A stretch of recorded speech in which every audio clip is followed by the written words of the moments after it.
Assalamualaikum teman-teman. Baik, pada video kali ini kita akan membahas rekonstruksi pohon filogenetik dengan metode algoritma Naik-Bourgeois, maksimum likelihood, dan maksimum parsimoni menggunakan program statistik Mega 6. Nah, rekonstruksi pohon filogenetik. Filogenetika yang dapat digunakan untuk menafsirkan kekerabatan antar spesies yaitu dengan rekonstruksi filogenetik. Pohon filogenetik merupakan susunan yang dapat menggambarkan data yang berkerabat dalam bentuk pohon bercabang berdasarkan garis evolusi studi filogenetik dengan penanda molekuler dapat menganalisis hubungan genetik antar kelompok organisme. Adapun tujuannya diharapkan dengan rekonstruksi pohon filogenetik diperoleh suatu hasil yang menggambarkan estimasi mengenai hubungan evolusi suatu kelompok organisme. Nah, untuk metode yang dapat digunakan dalam rekonstruksi pohon filogenetik yaitu beberapa metode untuk merekonstruksi pohon filogenetik menggunakan dasar karakter state diantaranya adalah maksimum parsimoni dan maksimum likelihood atau menggunakan metode distant matrix seperti algoritma Naik-Bourgeois. Nah, pada video kali ini kita menggunakan metode algoritma Naik-Bourgeois, maksimum likelihood dan maksimum parsimoni. Nah, untuk program statistik yang digunakan yaitu software Mega 6.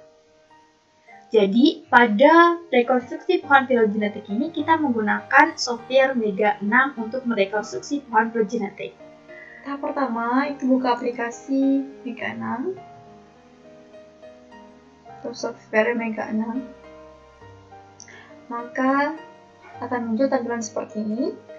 Nah, setelah itu untuk merekonstruksi pohon filogenetik, tahap pertama adalah menginput data. Adapun caranya yaitu memilih menu file, setelah itu open file session, lalu muncul tampilan seperti ini.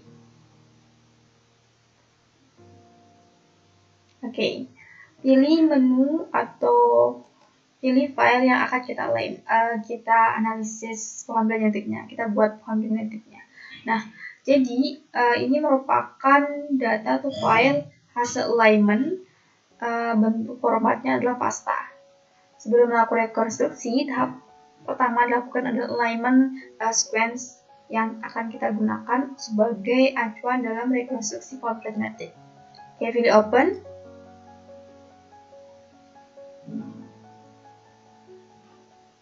Nah, akan muncul tampilan seperti ini. Lalu karena kita akan menganalisis atau membuat pohon filogenetik, maka kita pilih analyze. Selanjutnya pilih OK. Nah, di sini ada data type. Karena data kita berupa urutan nukleotida, maka kita pilih data sequence. Pilih OK. Nah, nanti muncul konfirmasi.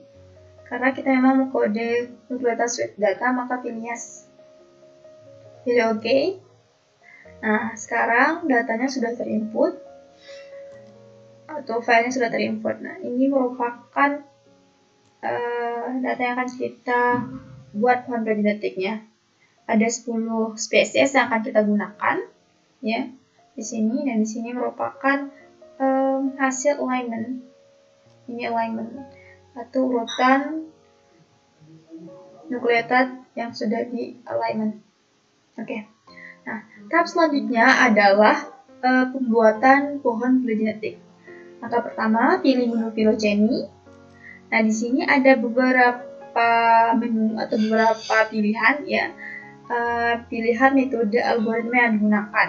Jadi berdasarnya ada dua metode, ada yang berdasarkan karakteristik state, ada juga yang berdasarkan distant matrix.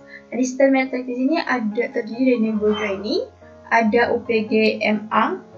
Sedangkan untuk yang metode karakter state di sini ada maximum likelihood, ada minimum evolution, ada maximum parsimony. Nah, pada video kali ini kita menggunakan metode algoritma Naik-Bourgeois ini dari distant matrix dan maksimum likelihood serta maksimum parsimoni dari Kaplan-Meier. Oke. Pertama, kita coba untuk tes Naegeli ini. Pilih yes. Nah, di sini ada analysis variables, ada beberapa option.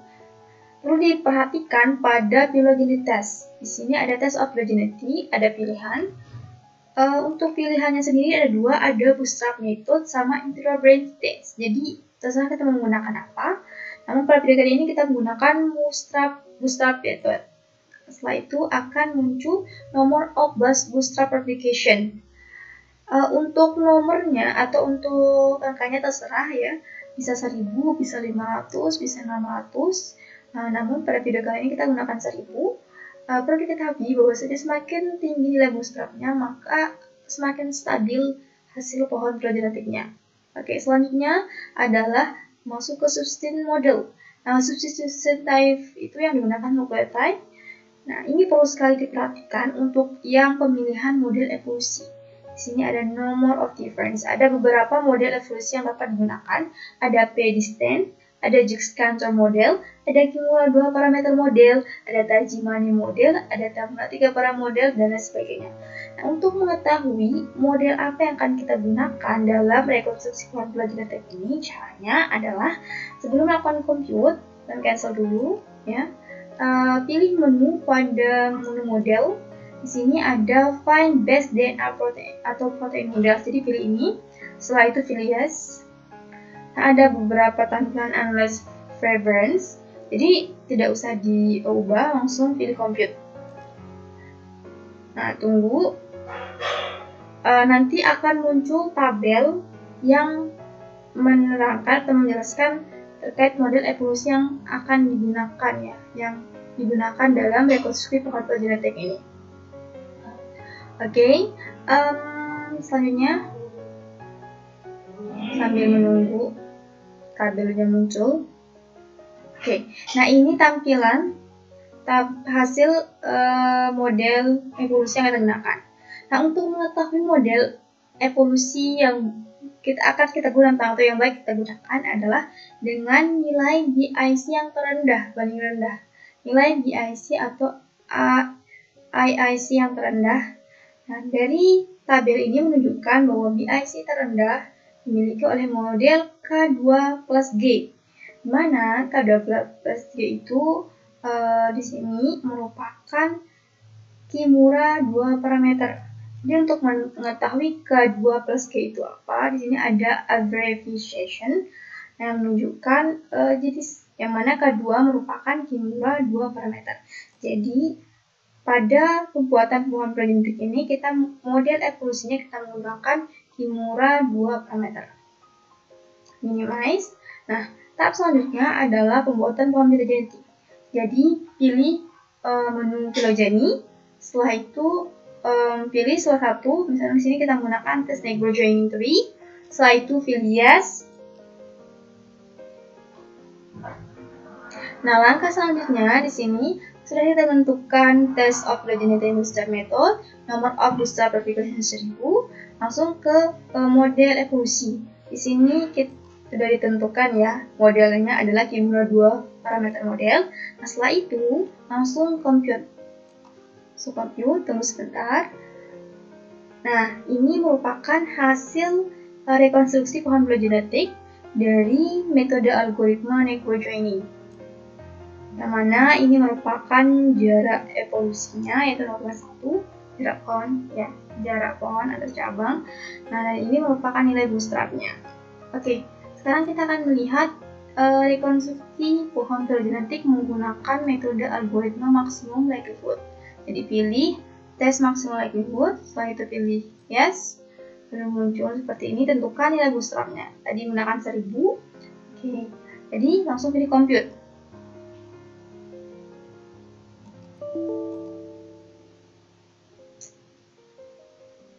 Oke,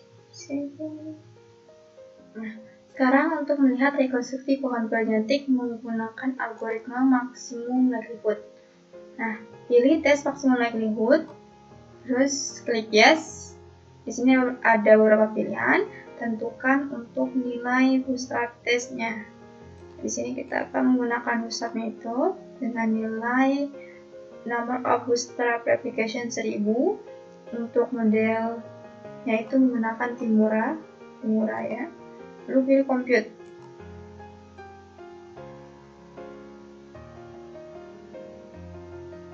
Oke, ditunggu.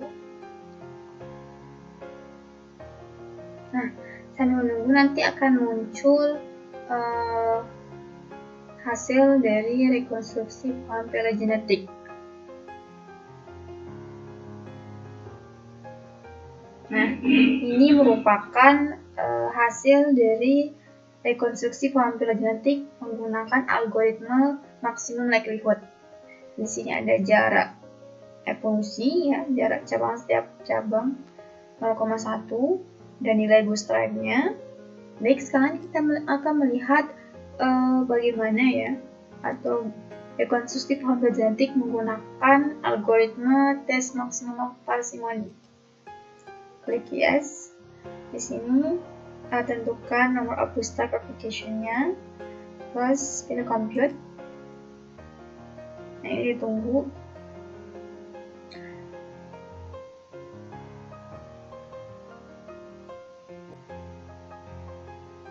Nah, ini merupakan hasilnya.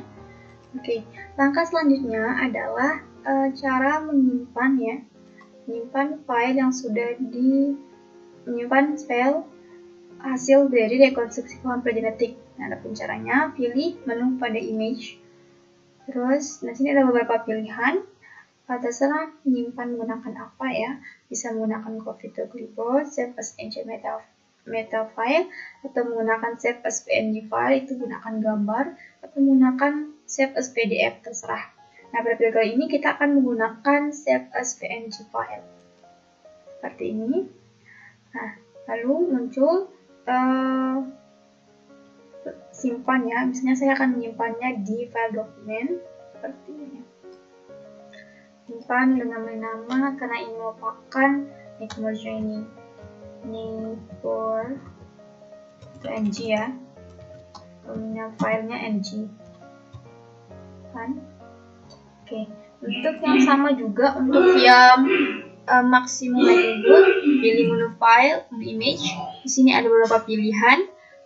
Saya akan menyimpan dengan save as png juga sama. Di sini ada ml. Oke, pilih save. Nah, begitu juga dengan yang maksimum parsimoni. Menu file, pilih save as png. Nah, di sini maksimum parsimoni. Save. Oke.